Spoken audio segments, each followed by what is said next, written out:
Prezados alunos, hoje é a nossa terceira aula da disciplina de História da Alimentação. Na semana passada, nós, devido ao feriado, Dia do Trabalho, não tivemos aula. Então, hoje é a nossa terceira aula. Eu queria lembrá-los, inicialmente, a respeito de uma portaria que foi baixada pela direção da UEG, devido à pandemia, alterando o nosso calendário acadêmico mais uma vez. Então, essa portaria diz que esse primeiro semestre de 2020 só vai haver um bimestre, tá? Então, esse conteúdo que nós iniciamos a aula no dia 17 de abril, foi o nosso primeiro encontro, ele vai até o dia 22 de maio, quando nós então faremos a nossa primeira VA. Como o conteúdo vai ser estendido, então nesse dia a gente precisa fazer essa primeira VA, primeira prova do bimestre, certo? Aquela pesquisa que valeria como a VA sobre a gastronomia nos mosteiros, ela continua valendo, também vai compor a nota. Além dela, vai ser acrescida a nota dessa prova do dia 22, tá certo? Estamos entendidos? Eu vou enviar também o plano de curso com o novo cronograma para que vocês possam compreender melhor. Qualquer dúvida, falem comigo ou até mesmo com a nossa coordenadora, a professora Patrícia, tá certo? Bom, hoje nós vamos tratar de dois temas. O primeiro é sobre a revolução culinária que ocorreu ao longo do século XVII, que foi marcado por grandes transformações gastronômicas, onde a França teve um importante papel nesse cenário, sendo responsável por um grande desenvolvimento no sentido tanto do estilo da cozinha, como na estrutura e na apresentação das refeições. É o início do que nós chamamos de service à la française, serviço à francesa, que dura até os dias de hoje. Além disso, o gosto pela comida se modificou.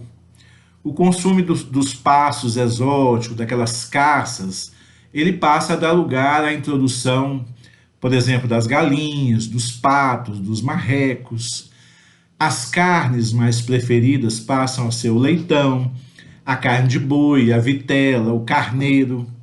O peixe também passa a ser muito consumido na França e na Europa em grandes quantidades, como o salmão e a truta, os peixes de água doce e os peixes de mar, como o linguado e a pescada. Essa época também é dos chamados triunfos horticulturais de Versalhes, do Palácio de Versalhes, que inicia todo esse contexto.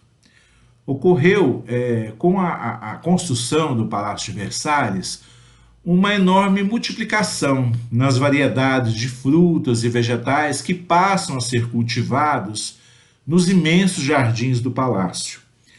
Então, graças ao desenvolvimento das estufas que lá fizeram, iguarias até então, que só se consumia nos períodos, né, assim, só se consumia de forma, como se diz. Então, como eu vinha dizendo, essas iguarias como os aspargos, as cerejas, passam a ser cultivados, não só consumidos nas épocas em que eles acontecem nos campos e tal. Também os cogumelos de vários tipos, trufas, alcachofras, passam a ser cultivados também. Alface, especialmente a ervilha, tudo isso entra na linha de frente da culinária francesa.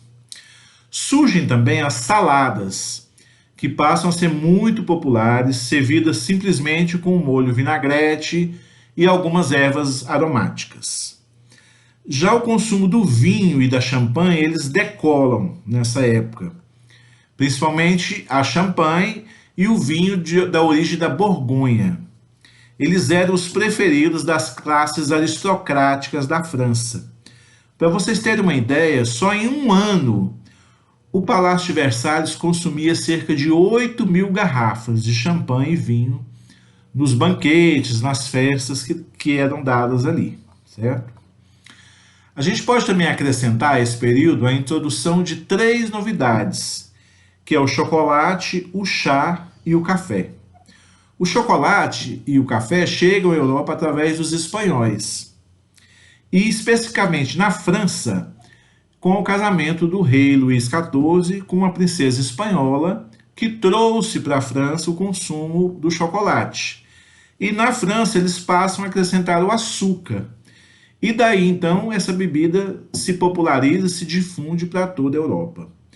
O chá já foi introduzido pelos holandeses e passou a ter mais popularidade na Inglaterra, virando inclusive uma marca registrada dos ingleses até os dias de hoje.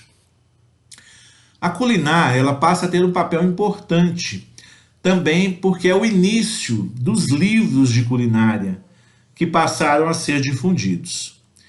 Isso tudo se deve a uma mudança do foco, que passou, além de agradar aos olhos, também satisfazer ao paladar. Até então, nos banquetes, eram aquelas estruturas que muitas vezes não eram comestíveis. Então, além de agradar os olhos, a comida passa a ter que agradar ao paladar. Também, nessa época, começa-se ao uso amplo dos laticínios, que são típicos da parte norte da Europa, como a manteiga e o creme. Tá?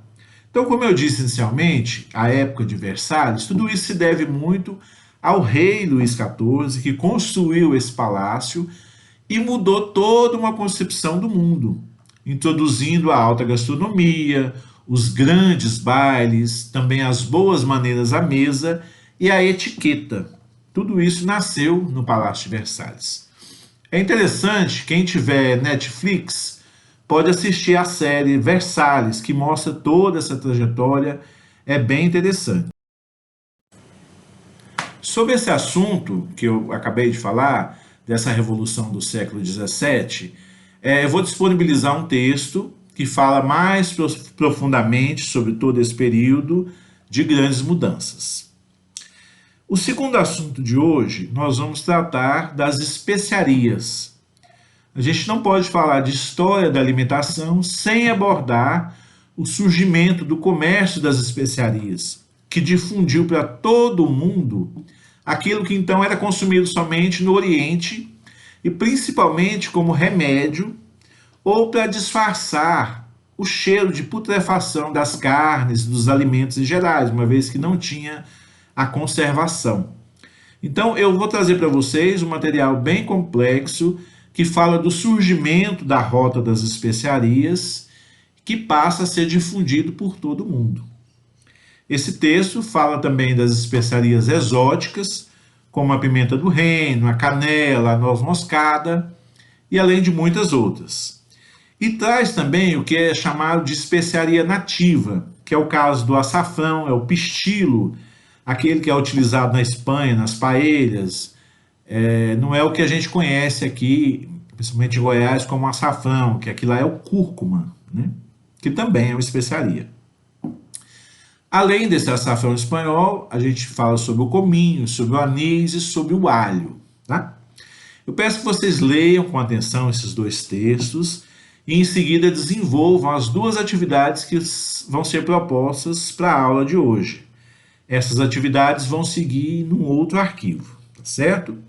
Qualquer dúvida, como sempre, não hesitem em me procurar para a gente tirar essas dúvidas. Vou estar por aqui. E é isso. Um bom estudo para vocês, um ótimo final de semana e até a nossa próxima aula.